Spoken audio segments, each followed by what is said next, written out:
Job, career challenges, personal problems, relationship issue. When AI can't solve your problems, try a human approach. Ayyo, contact Loy Machedo. All right. In this video, I'll share with you kind of 15 tips for youngsters who want to make their resumes because most of you can't afford my services. So I thought, okay, I'll give you some 15 points as to how you can make your resume better. And I hope these points help you. If you have any questions, feel free to comment down below, and I'll be glad to give you a few tidbits here and there. Okay. So in no particular order, the first one is you have to read the job description of what there is, what the requirement is. And when you create and craft your resume, it has to match what they're looking for, but it should not be copied what they're looking for. Pay attention, huh? Should not be copied. And please, for goodness sake, don't try all these shortcuts which they preach on Instagram or TikTok. Copy paste the description, copy paste your resume and give the prompt, make my resume fit the job description. You're not fooling anyone. Okay. See, for example, people like me, I receive literally minimum five resumes a day. I can make out in seconds which looks real, which looks fake, which is copied, which is AI generated.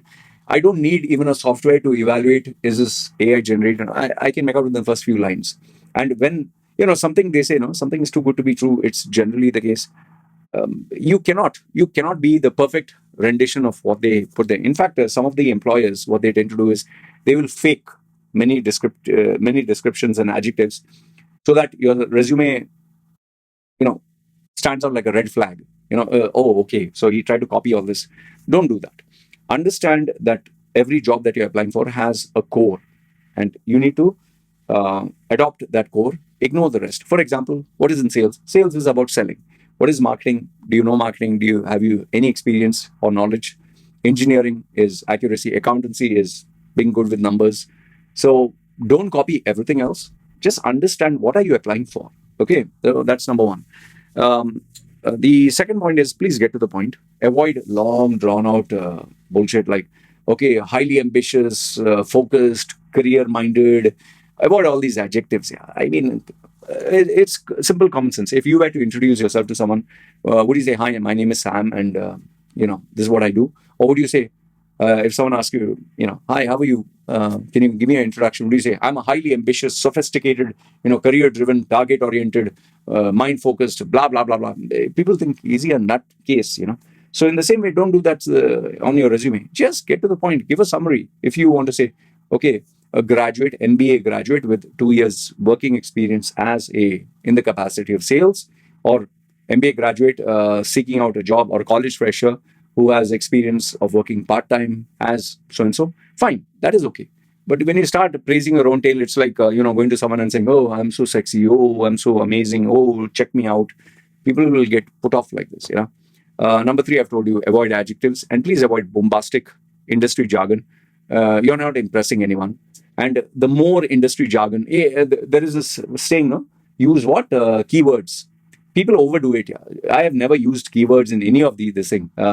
People say your CV has to be ATS compliant and all that. Listen, you're not applying for a multi-million-dollar company with a 7-figure income. You're just applying for a simple job. Nobody gives a rat's ass about your ATS and this and that. And if you're going to apply in like 4,000, 5,000 CVs, the chances of you getting selected is like winning a lottery. So just keep it simple. Keep it simple, relevant to the word. Obviously, you need to follow a little bit of industry jargon. You can't say, hey, babes, I'm looking for this thing. I'm a cool schmuck of a guy. And, you need to follow a formal protocol. Okay. I don't know, number 4, I think. Okay. Generally, the decision maker, his eyes will go right from the beginning. What's your name? And then he'll move to the experience. Okay. So experience is what matters. Then the question is, if I don't have any experience, what do I do? What experience do you have, or what are you 100% sure about that you can do? Okay, without any supervision is what the owner wants to know. Oh, I forgot to mention this point. Your resume, obviously, you'll put your name first. So just immediately state what category or what job are you applying for. Okay, and make sure that your contact details are right at the top, because if he looks right at the top, okay, my name is Rajesh Kumar, I'm applying for sales or salesperson, whatever, number and email. It doesn't have to look and search anywhere, right up there. We keep it simple. And please don't, complicate your life and wonder, oh, the keywords in the job description, I'll change this. Don't make 100 different CVs for 100 different jobs. Okay, it'll not work. It just doesn't. Number 5 is tell him only what interests him. You can be the best, let's say, for example, you can be absolutely amazing in accountancy. But if his job requirement is, I'm looking for a sales guy, and you say, I'm number 1 in accountancy, he'll be like, yeah, but I don't have a vacancy for accountancy. Or if you tell him that I'm really good at, sales, I'm number 1 at sales, and he has, let's say, a job related to, transportation. Okay. He'll be like, yeah, you're good in sales, but I don't have vacancy in sales. So give him what he wants.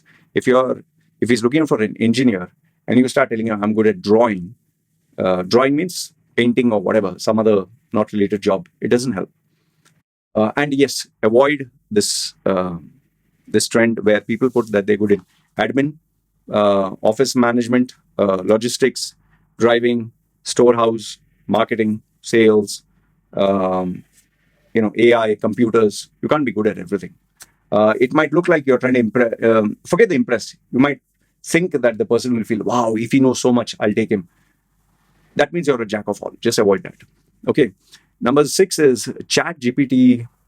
The problem is, unless it's a very sophisticated line of work or the job description is extremely technical or high profile, Chat GPT is not going to help you. It'll mostly give you the same cliche stuff it has given all another 100,000 people. Okay. Number 7 is it should match your personality. If your personality is aggressive, your resume should be aggressive. If your personality is, kind of like an introvert or ambivert, the resume should match it. Don't try to have a very flashy and incredible CV and your personality is too boring. Okay. And yes, if you're bragging so much that when he takes an interview, he realizes the CV was not him. It was just a flashy thing. It's like someone trying to talk to you and convince you that he has the most amazing racing car, which is unbelievable, and you gives you the job description. Like he describes the car as 0 to 300 in just few seconds, and then when you see the car, it's a Toyota Echo. You'll be like, what the hell is this? So please don't oversell yourself, and please don't try to fake it. Number 8 is there's always a question of what colors should I use or what formats should I use. It's just a bloody document, yeah. And just keep it simple. Avoid all that sidebar and another sidebar and a newspaper style reading. I've yet to meet someone who is like very impressed with, oh, see, he made a box here, he made a box here, he made a box here. It should be easy to read. That's what it is. Okay. So I personally prefer black and white. Okay. Simple. If you have to put a dab of color just to stand out and, kind of match your personality, fine. Don't overdo it. Number 9 is, this one is a tough pill to swallow. You cannot convince him to employ you. Why? Because if you're young, you're a junior, there's always someone better than you. You can only request him to consider you. Remember what I said. You can't convince him, but you can request him to consider you. For that, you have to be likable. Any owner, including me, if I were to employ someone, I want someone who is coachable, likable, trustworthy. Those are the most important traits. I'm not looking for someone with unbelievable talent because you are applying as a junior. Okay. Point number 10 is avoid bullshit on your CV. Avoid exaggeration. I brought down the cost by 3%, increase the market share by 7.28%, revenue growth by 4%. Who are you trying to bullshit here? Come on. If you're that great, then the owner of that particular company you worked for would never let you go. He would pay you maybe a profit share. Avoid self-evaluation. Communication, 80 out of 10. Leadership, 97 out of 100. Those bars and that percentage.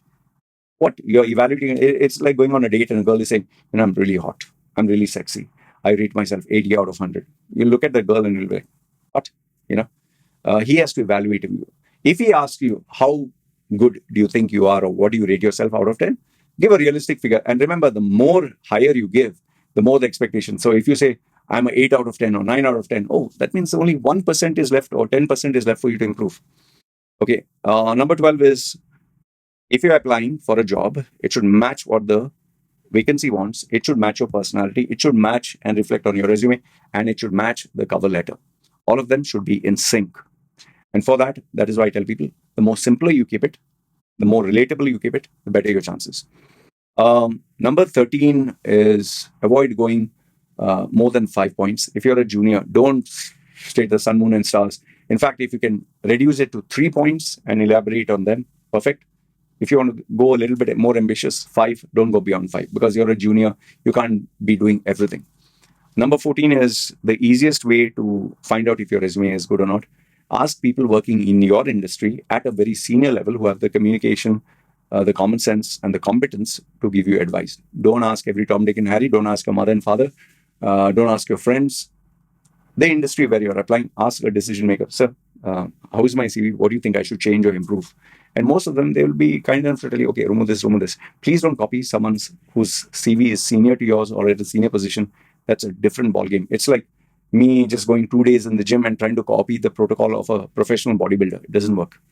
And number 15 is, like I told you, you can't convince them. You can only request them. In the same way, understand this much, they don't need you. Okay, their company survived without you, and even after you also they'll survive. So don't think that you're God's gift to mankind. Don't pretend to be. Don't think you can fool him. Don't think you're smarter than him. Remember, he has to be gracious enough to give you an opportunity. So, just be humble. Request for the job, which is not wrong. And please don't think that you can reinvent the wheel. And please don't give bullshit like I bring in new ideas, I bring a fresh approach. And it doesn't work. Okay, if you can't convince your mother and father, how will you convince this guy? And your mother and father at least love you, like you, and tolerate you. This guy will be like, who the hell are you trying to convince, boy? So I hope this gave you some insight. I hope these points help you. Let me know if you have any questions. I'd love to answer them. Having said that, you guys take care. This is me signing off. Yeah, bye.